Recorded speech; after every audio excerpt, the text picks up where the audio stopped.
play catch.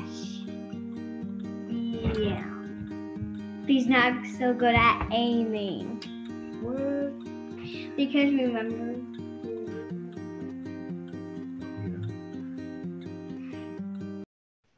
I was born with a congenital heart disease called transposition. Upon being born, it was a day later, I started to turn blue. At 3 days old, I received my first procedure. And at about a year old, I again was admitted to the hospital and received a procedure to fix the transposition. I lived a normal childhood and early adulthood and teen years. I was able to participate in anything that I wanted to. Sports, extracurricular activities, school, all of that was normal. And it wasn't until my late 20s that some issues began to come up from the heart being weakened. Yeah, I mean, we were doing everything when we first got married, living normally, traveling normally, and that sort of thing, and just not really thinking about it as much because he was feeling so good. And, we're focused on enjoying our lives and um, building memories together and that sort of thing. So over time, my heart began to become weak and overstressed from that extra work it was called upon to use. The first issues were lower heart rate when I would sleep. My heart would get down to uh, high 30s, and I had some irregular heartbeats. And eventually, I needed to go see an electrophysiologist and receive a pacemaker at the age of 29.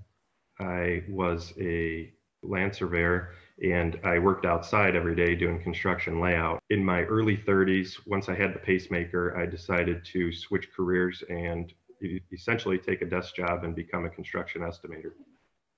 Slowly but surely, the heart continued to fail.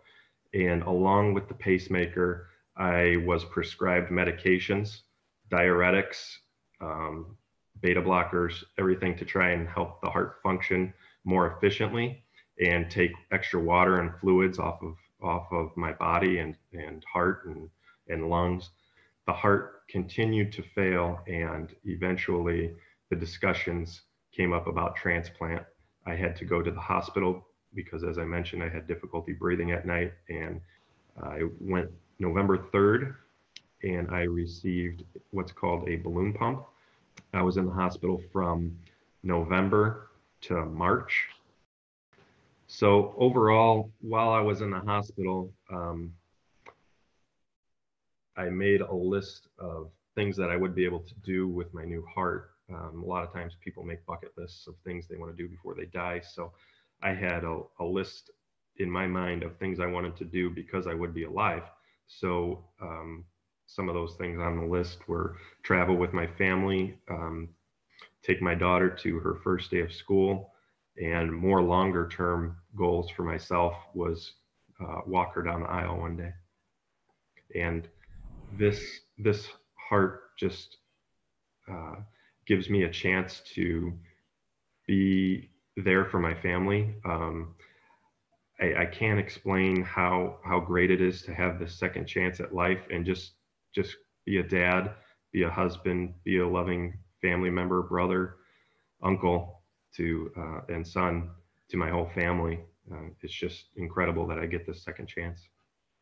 Okay. Due to the help from the American Heart Association, my husband has had a really great life and is able to be here for our daughter, for me. I know that without the advancements, my husband wouldn't have the life that he has today. He's able to live a higher quality of life. And then I also don't fear I